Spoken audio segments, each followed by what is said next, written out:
નમસ્કાર મિત્રો, મજેદાર યુટ્યુબ ચેનલમાં આપ સર્વે સાથીઓનું ફરી એકવાર સ્વાગત છે।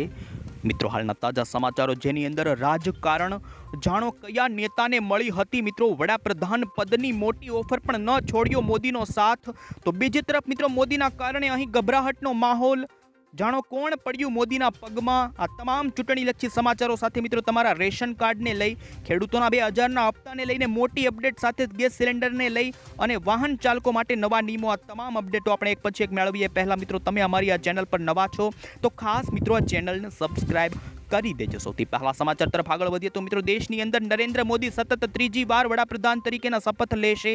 મિત્રો રવિવારની સાંજે 7 વાગે શપથવિધિનો કાર્યક્રમ યોજવામાં આવશે। રાષ્ટ્રપતિ દ્રૌપદી મુર્મુએ શુક્રવારે મોદીને સરકાર બનાવવાનું આમંત્રણ આપી દીધું છે। ત્યારે મિત્રો રવિવારની સાંજે 7 વાગે આ કાર્યક્રમની અંદર બાંગ્લાદેશ, શ્રીલંકા, માલદીવ્સ, ભૂટાન, નેપાળ, મલેશિયા અને સેશેલ્સના ટોચના નેતા હાજરી આપશે તેવી શક્યતા અત્યારે જોવા મળી રહી છે। તો બીજી તરફ આ આયોજનને લઈ દિલ્હીની અંદર સુરક્ષા કડક કરી દેવાના પણ આદેશો આપી દેવામાં આવ્યા છે। આ શપથવિધિના કાર્યક્રમની અંદર કેબિનેટ મંત્રીઓ હજુ નક્કી નથી થયા એવો પણ શપથ લેવાના છે। આપણે જણાવી દઈએ મિત્રો, આવી સ્થિતિની અંદર 9 અને 10 જૂન માટે નો ફ્લાય ઝોન જાહેર કરી દેવામાં આવેલ છે। કલમ 144 પણ લાગુ કરી દેવામાં આવી। આ સાથે જ ત્યાંના પોલીસ કમિશનર સંજય અરોરાએ જણાવ્યું કે શપથ ગ્રહણ સમારોહ માટે બહુસ્તરીય સુરક્ષા કરવામાં આવશે। અર્ધલશ્કરી દળોની 5 કંપનીઓ, એનસીજી કમાન્ડો, ડ્રોન અને સ્નાઇપર્સ પણ રાષ્ટ્રપતિ ભવનની સુરક્ષા માટે તૈનાત કરી દેવામાં આવ્યા છે। તો મિત્રો મોદી લેશે સતત ત્રીજી વાર દેશના વડાપ્રધાન તરીકેના શપથ। ત્યાર પછીના અગત્યના સમાચાર તરફ આગળ વધીએ તો મિત્રો શપથવિધિના કાર્યક્રમ પહેલા આજે એનડીએની સંસદીય બેઠક મળશે। મિત્રો રાષ્ટ્રીય લોકતાંત્રિક ગઠબંધનના નવા ચૂંટાયેલા સાંસદ કેબિનેટ મંત્રીઓની યાદીને હજી અંતિમ રૂપ આપવા માટે આજે એક મહત્વની બેઠક યોજાવા જઈ રહી છે, જેની અંદર કયા મંત્રીઓ શપથ લેશે તે નક્કી કરવામાં આવશે। રવિવારના સાંજે 4:15 કલાકે રાષ્ટ્રપતિ ભવન ખાતે પીએમ મોદી અને તેમના નવા કેબિનેટ સભ્યોના શપથ સમારોહનું આયોજન કરવામાં આવેલું છે। ત્યારે મિત્રો નવા કેબિનેટ મંત્રીઓ કોણ બનશે આજે આ એનડીએની સાંસદીય બેઠકની અંદર નક્કી કરવામાં આવશે, કારણ કે હવે પછી મિત્રો મોદી સરકાર નથી પરંતુ દેશની અંદર એનડીએની સરકાર છે, જેની અંદર જુદા જુદા પક્ષના નેતાઓના કેબિનેટ મંત્રીઓ નક્કી કરવામાં આવી શકે છે। આપણે જણાવી દઈએ તો મિત્રો એનડીએ ગઠબંધનની સરકાર બનવા જઈ રહી છે તે 4 મુખ્ય પક્ષો, એમાં પણ ચંદ્રબાબુ નાયડુ ટીડીપીના છે જેની પાસે 16 બેઠકો છે, નીતિશ કુમાર કે જે બિહારના જેડીયુ પક્ષના છે નેતા જે 12 બેઠકો જીતી ચૂક્યા છે। તો બીજી તરફ મિત્રો મહારાષ્ટ્રની અંદર શિવસેનાના નેતા એવા એકનાથ શિંદે છે કે તેઓ પણ અત્યારે 12 જેટલી બેઠકો જીતેલા છે, 7 જેટલી બેઠકો જીતેલા છે। ચિરાગ પાસવાનની લોક જનશક્તિ પાર્ટી, રામવિલાસ પાર્ટી જેણે 5 જેટલી બેઠકો જીતી છે। તો મિત્રો આ પક્ષોમાંથી કેબિનેટ મંત્રીઓની અંદર વધારા થઈ શકે છે। ભાજપના મંત્રીઓ આ કેબિનેટ મંત્રાલયની અંદર મંત્રીઓ ઘટે તેવી શક્યતા અત્યારે જોવા મળી છે। બેઠક જોવા મળશે। આગળ જોઈશું બીજા અગત્યના સમાચાર મિત્રો ગેસ સિલિન્ડરને લઈ જાણી લેજો। દર મહિને મિત્રો ગેસ સિલિન્ડરની એજન્સી ભાવોની અંદર વધારા ઘટાડા કરતી હોય છે, ત્યારે આ જૂન મહિનાની અંદર મિત્રો એલપીજી સિલિન્ડરની કિંમતોની અંદર ઘટાડાના સમાચારો આવ્યા છે, જેની અંદર મિત્રો 19 કિલોવાળા કોમર્શિયલ સિલિન્ડરનો ભાવ 69.50 રૂપિયા જેટલો ઘટાડી દેવામાં આવ્યો છે। આથી મિત્રો દિલ્હીની અંદર વાત કરવામાં આવે તો 70 રૂપિયા ઘટાડવાના કારણે 19 કિલોના કોમર્શિયલ સિલિન્ડરનો ભાવ 1676 રૂપિયા, કોલકાતાની અંદર 272 રૂપિયા ઓછા થવાના કારણે આપણે જણાવીએ તો 1727 રૂપિયામાં મળી રહ્યો છે, અને મુંબઈની અંદર પણ ભાવ ઘટાડા જોવા મળ્યા છે। પરંતુ મિત્રો ઘરેલું સિલિન્ડરના ભાવની અંદર કોઈ બદલાવ આ મહિનાની અંદર નથી થયો, જે 14.2 કિલોનો હોય છે, જેની અંદર મિત્રો દિલ્હીની અંદર 803માં મળી રહ્યો છે। બીજી તરફ મુંબઈની અંદર 802.50 રૂપિયાનો ભાવ છે। સામાન્ય ગ્રાહકો માટે મિત્રો દિલ્હીમાં 803 રૂપિયા મળે છે, જ્યારે ઉજ્જવલાના લાભાર્થીઓ માટે કિંમત 603 રૂપિયા રહેશે। આગળ જોઈશું બીજા અગત્યના સમાચાર મિત્રો ગુજરાતના વાહન ચાલકો જાણી લેજો। મિત્રો આ વાહનો ડિટેન થશે। જે સ્કૂલ વાનની અંદર સીએનજી કિટ પર પાટિયું રાખી બાળકોને બેસાડવામાં આવે છે તે સ્કૂલ વાન ડિટેન થશે। સરકારનો નિર્ણય મિત્રો 13 જૂનથી રાજ્યની અંદર શાળાઓ શરૂ થવા જઈ રહી છે, ત્યારે આરટીઓ અને પોલીસ સંયુક્ત કાર્યવાહી કરશે। ચાલક અને વાહન માલિક બંને સામે થશે। અમદાવાદમાં 15,000, રાજ્યમાં 80,000 સ્કૂલ વધી રહ્યા છે, ત્યારે મિત્રો નોંધનીય છે કે રાજકોટની અંદર જે અગ્નિકાંડ જેવી ઘટનાઓ બની છે એમને લઈ સીએનજી કિટ પર પાટિયું રાખીને બાળકોને બેસાડવામાં આવશે, એવા વાહનો થશે ડિટેઇન। આગળ જોઈશું બીજા અગત્યના રાજકારણી સમાચારો મિત્રો દિલ્હીની અંદર થોડીવાર પહેલા કોંગ્રેસની વર્કિંગ કમિટીની બેઠક જોવા મળી।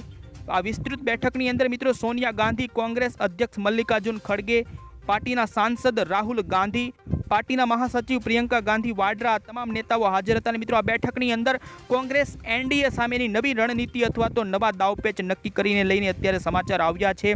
તો બીજી તરફ મિત્રો વિપક્ષના નેતા પર પણ લાગી શકે છે અંતિમ મહોર. અત્યારે મહામંથન શરૂ છે. આગળ જોઈશું બીજા અગત્યના સમાચાર મિત્રો. તો એનડીએની સરકાર દેશની અંદર હવે બનશે. તો મિત્રો સંસદનું પ્રથમ સત્ર 15 જૂનથી લઈને 20 જૂન આસપાસ થાય તેવી અત્યારે સંભાવના જોવા મળી રહી છે. આપને જણાવી દઈએ તો આ સંસદ સત્રની અંદર 15 થી 20 જૂનની અંદર યોજાશે, જેની અંદર બજેટ રજૂ કરવામાં આવી શકે છે. આગળ જોઈશું બીજા અગત્યના સમાચાર. તો મિત્રો ગુજરાતના 73 લાખથી પણ વધારે રેશન કાર્ડ ધારકો માટે મોટા સમાચાર અત્યારે આવી રહ્યા છે. મિત્રો ગુજરાતની અંદર તુવેર દાળનું વિતરણ કરવામાં નહીં આવે આ મહિનાની અંદર. જૂન મહિનાની અંદર રેશન કાર્ડ ધારકોને મિત્રો તુવેર દાળ નહીં મળે. જુલાઈ મહિનાથી વિતરણ થશે એવું અત્યારે આવી રહ્યું છે. પુરવઠા વિભાગના સૂત્રો અનુસાર મિત્રો રાજ્યમાં રેશન કાર્ડ ધારકોને ચાલુ મહિનાની અંદર એટલે કે જૂન મહિનાની અંદર તુવેર દાળનો જથ્થો નહીં મળે. છેલ્લા ઘણા મહિનાઓથી તુવેર દાળના જથ્થા અનિયમિત હોવાના કારણે રેશનિંગના દુકાનદારો અને રેશન કાર્ડ ધારકો જે વિવાદ થઈ રહ્યો છે ત્યારે રજૂઆતો કરવામાં આવી છે ઉચ્ચ કક્ષાએ. ત્યાંને ધ્યાનમાં લઈ મિત્રો જુલાઈ મહિનાની અંદર તુવેર દાળનો જથ્થો રેશન કાર્ડને મળે રેગ્યુલર તેવી અત્યારે સંભાવના. આગળ જોઈશું બીજા અગત્યના સમાચાર મિત્રો. શિક્ષકની ભરતી માટે તૈયાર કરી રહેલા લોકો માટે મહત્વના સમાચાર. રાજ્યની અંદર 6390 જેટલી જગ્યા ઉપર નવેસરથી જ્ઞાન સહાયકની ભરતી કરવામાં આવશે. મિત્રો રાજ્યની સરકારી અને ગ્રાન્ટેડ સ્કૂલોની અંદર શિક્ષકોની ખાલી પડેલી જગ્યાઓ સામે 6390 જ્ઞાન સહાયકોની નવેસરથી ભરતી કરવામાં આવશે. શિક્ષકોની ગત વર્ષે ખાલી પડેલી જગ્યાને લઈ મહત્વનો નિર્ણય લેવામાં આવ્યો છે. આગળ જોઈશું બીજા અગત્યના સમાચાર મિત્રો. આ નેતાને મળી હતી વડાપ્રધાન બનવાના પદની મોટી ઓફર. આપણે જણાવી દઈએ મિત્રો તો નીતિશ કુમારને પીએમ બનવાની મળી હતી ઓફર. જેડીયુના નેતાના નિવેદનથી હાલ રાજકારણ ગરમાણું છે. મિત્રો જે નેતાઓએ નીતિશ કુમારને એનડીએ ગઠબંધનના રાષ્ટ્રીય સંયોજક બનાવવાનો ઇનકાર કરી દીધો હતો તે તેમને વડાપ્રધાન બનવાનો પ્રસ્તાવ આપી રહ્યા છે તેવું કેન્દ્રમાં સરકારની રચના પહેલા જેડીયુના નેતા કેસી ત્યાગેનું નિવેદન સામે આવ્યું છે.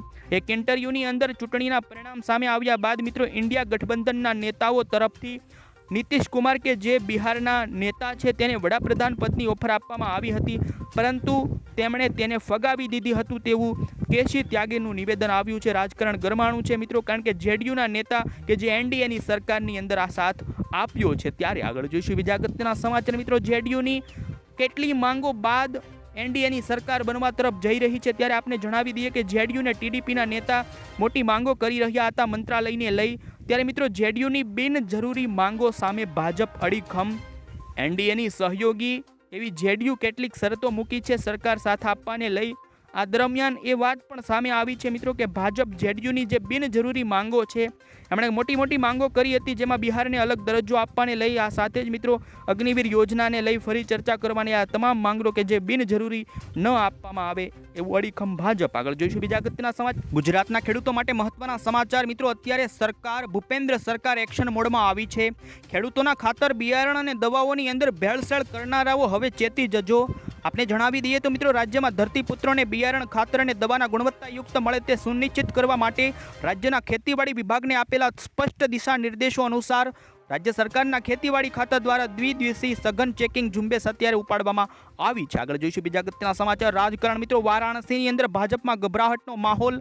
કાશીની જનતાએ મિત્રો નરેન્દ્ર મોદીને સતત ત્રીજી વખત સાંસદ તરીકે ચૂંટ્યા છે. વારાણસીની અંદર વડાપ્રધાન નરેન્દ્ર મોદી મિત્રો આ વર્ષે 1.5 લાખની લીડથી જીત્યા છે. 2019 અને 2014ની અંદર તેઓ મોટી લીડથી જીત્યા હતા. ત્યારે ત્યાંના નેતાઓની અંદર નરેન્દ્ર મોદીને જીતનું સર્ટિફિકેટ આપવા કોણ જશે એમને લઈ ગભરાહટનો માહોલ જોવા મળી રહ્યો છે. આવા સંજોગોની અંદર કારણ કે બદલાયેલા અને આંકડાઓ વચ્ચે કોઈ નેતા પીએમ મોદીનો સામનો કરવા માટે અત્યારે તૈયાર નથી. ચૂંટણી પંચના અધિકારી તરફથી ધારાસભ્યોને આ સર્ટિફિકેટ આપવામાં ત્યારે મિત્રો ઓછી માર્જિનથી વડાપ્રધાન નરેન્દ્ર મોદી આ વર્ષે ત્યાં જીત્યા છે. એને કારણે કોઈ એવા વરિષ્ઠ નેતા નથી તૈયાર કે જે મોદી સમક્ષ આ પ્રમાણપત્ર લઈને જાય. અત્યારે ત્યાં વારાણસીમાં જોવા મળ્યો છે નેતાઓની અંદર સંગઠનોમાં ગભરાટનો માહોલ. આગળ જોઈશું બીજા અગત્યના સમાચાર મિત્રો. એનડીએ સરકારની અંદર વડાપ્રધાન નરેન્દ્ર મોદીને વરિષ્ઠ નેતા તરીકેનો ચહેરો નક્કી કરી દેવામાં આવ્યો છે. ગઈકાલની બેઠકની અંદર જેમાં નીતિશ કુમાર મિત્રો વડાપ્રધાન નરેન્દ્ર મોદીને પગે લાગ્યા હતા. વિડીયો અત્યારે વાયરલ થઈ રહ્યો છે. આપણે જણાવી દઈએ આગળના બીજા સમાચાર. તો મિત્રો ખેડૂતો માટે મહત્વના સમાચાર આવી રહ્યા છે. 2000ના હપ્તાને લઈ મિત્રો પાત્રતા ધરાવતા ખેડૂતોને પીએમ કિસાન સન્માન નિધિ યોજનાનો લાભ આપવા માટે કેન્દ્ર સરકારે દેશવ્યાપી અભિયાન શરૂ કર્યું છે, જેની અંદર એવા ખેડૂતો કે જે હજુ સુધી બાકી છે, તો મિત્રો 5 જૂનથી લઈ 20 જૂનની વચ્ચે અત્યારે અભિયાન ચાલી રહ્યું છે, જેની અંદર બાકી રહેલા ખેડૂતોને પણ સમાવેશ